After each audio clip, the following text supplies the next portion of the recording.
Di Aceh itu dulu ketika Belanda mencoba untuk masuk dan menjajah itu gagal terus. Tidak bisa. Kenapa? Kekuatan Aceh itu luar biasa. Tapi kemudian Belanda sadar diri bahwa Aceh tidak mungkin bisa ditundukkan dengan kekuatan.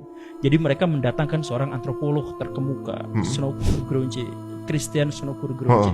Dia masukkan di Aceh, kemudian dia nyamar jadi ustadz, jadi ulama dari Turki, dan karena pada waktu itu belum ada internet, Facebook, Instagram, dan nggak bisa cross check, tidak bisa cross check, jaraknya terlalu jauh ke sana, maka Snokur Gronje kemudian mengajarkan kepada orang-orang Aceh itu bagaimana cara berislam yang sesat dan menyesatkan. Misalkan, contohnya. Snokur Gronje itu ngomong sama masyarakat Aceh bahwa kalian itu kalau mau berislam maka fokuslah pada Islam yang kafah. Gimana caranya? Nanti kalau ada pemerintah kolonial Belanda datang minta bantuan untuk bikin musola, bikin pengajian-pengajian yang besar, masjid-masjid harus terisi penuh. Nanti urusan militer serahkan pada kami, urusan ekonomi serahkan kepada kami. Diciptakan sekularisme. Jadi pemisahan antara kehidupan dunia dengan kehidupan akhirat. Oh, jadi belajar agama aja. Agama aja, fokuskan di sana terus. Jangan ngomong politik. Jangan ngomong politik, jangan ngomong apa-apa. Itu mirip-mirip kayak sekarang. Ya, tepat di situ kan. Nah, Tengku sama Teuku dipisahin, jangan sampai akur. Karena apa? Kalau bangsawan itu urusannya duniawi terus, hubud dunia. Ngapain kita belajar matematika, kan nggak akan ditanya nanti di akhirat.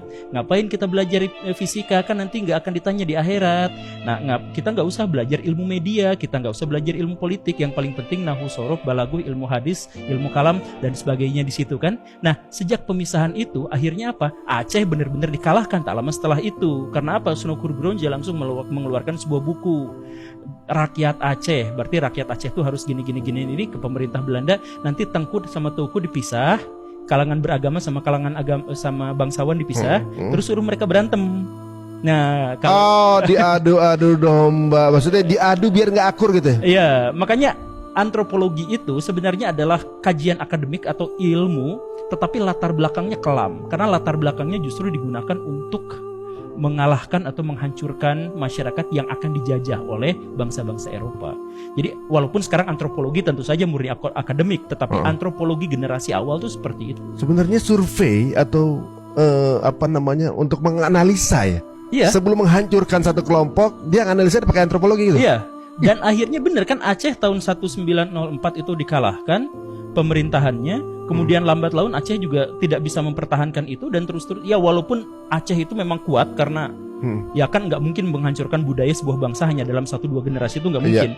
Tetapi Aceh pada waktu itu bisa dikalahkan tuh gara-gara kemampuan Snokur Gronje untuk masuk ke masyarakat Aceh, kemudian ngasih kabar ke orang-orang di Belanda, ini loh kelemahan dan kekurangan masyarakat Aceh, kita bisa eksploitasi di situ. Nah, dalam konteks ini di seluruh dunia pun dunia Islam itu memang dibuat pecah belah seperti itu, dibuat sekuler. Jadi contohnya yang tadi itu pernyataan, gak usah belajar ilmu media buat apa, kan itu nanti di akhirat juga gak akan ditanya. Itu kan yang diajarkan di banyak tempat di dunia Islam itu seperti itu. Akhirnya apa? Misal, memang benar elit global ingin menghancurkan kita dengan media massa. Solusinya gimana? Solusinya adalah kita membuat media massa yang menjadi tandingan bagi mereka. Tapi kita gak bisa bikin media massa karena apa? Manajemen kita lemah. Karena gak belajar. Gak belajar. Kita, iya kan? Nah, teknologi gak belajar. Teknologi gak belajar. Jadi terbelakang semua nih. Bahkan yang ada di ruangan ini, saya harus tanya, ini yang buatan Muslim yang mana? Buatan Muslim kayaknya yang mana ya? Dan ketika saya tanyakan itu, misalkan Facebook buatan Yahudi, misalkan saya bilang seperti itu ya. Banyak di antara kaum muslimin yang akhirnya melanggar syariat Islam berikutnya, yaitu apa?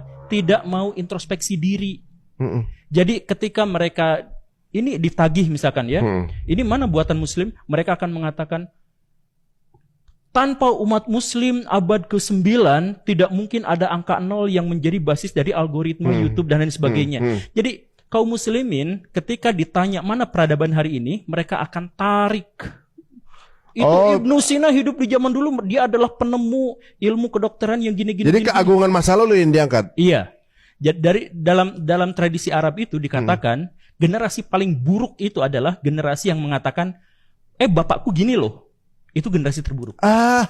Nah, ini lebih buruk lagi karena bukan bapakku, leluhurku 5.000 tahun yang lalu, Iya, iya. 500 tahun Saya yang juga lalu. termasuk dulu suka gitu juga tuh. Nah, jadi kenapa nggak introspeksi gitu? Kalau misalkan kita mau ngalahin Barat, ya kita dengan ilmu pengetahuan. Kan itu diwajibkan sama Islam kan? Kalau misalkan kita mau, misalkan ya, kita mau mengamalkan surat Al-Maun gitu, kita tidak boleh mengesampingkan fakir miskin misalkan. Ya. Berarti kan harus belajar apa? Ilmu ekonomi. Tapi ilmu ekonomi gak usah dibahas, nanti kan itu. Nah kan kayak gitu. Akhirnya apa? Sampai sekarang sistem ribawi kita masih berdebat soal boleh atau tidaknya bunga bank, karena tidak ada di antara kita yang mau secara terus-terusan dan masif belajar tentang ekonomi modern. Kan gitu kan? Ya ada 1-2, tapi akhirnya diperdebatkan karena cuma 1-2, nggak masif gitu kan. Ya. Nah, jadi apakah ada propaganda Barat untuk misalkan menghancurkan Islam? Tentu wajar saja. Namanya juga musuh-musuhan gitu kan.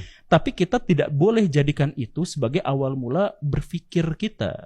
Jadi sama seperti ketika ada kemaksiatan, kita misalkan mabuk-mabukan gitu. Terus ditanya, lu kenapa mabuk? Ya gara-gara setan ngebisikin kita. Kan nggak bisa. Kita nggak bisa nyalahin pihak lain atas. Iya. Jadi, atas kelakuan kita ya. Jadi kalau misalkan kenapa peradaban kita hancur sekarang? Oh itu gara-gara konspirasi Barat. Bahkan ketika itu pun benar, itu nggak boleh kita jadikan sebagai alasan. Salah sendiri kenapa kayak ikut kayak begitu kan? Iya itu. Ya kalau misalnya itu, kenapa kamu jahat? Karena dibisikin setan. Setan udah tupoksinya begitu. Iya, gitu kan. Kenapa lu ikut gitu kan berarti ya? Iya karena kebudayaan itu akan berbenturan satu sama lain, sudah sunatullah. Jadi kalau misalkan kita menjudge bahwa kita memiliki kebudayaan Islam, kemudian di sana ada kebudayaan Barat, ya wajarkan ketika mereka misalkan menyerang kita, jangan salahkan mereka. Karena itu memang tupoksinya udah begitu. Gitu. Iya, kalau kita nggak ready, ya gitu kan, ready or not ready, dia akan nyerang kan gitu kan. Makanya kita fokusnya adalah gimana caranya kita memperbaiki diri. Dan kita memperbaiki diri itu dimulai dari ketika kita berani mengkritik kelemahan-kelemahan kita sendiri.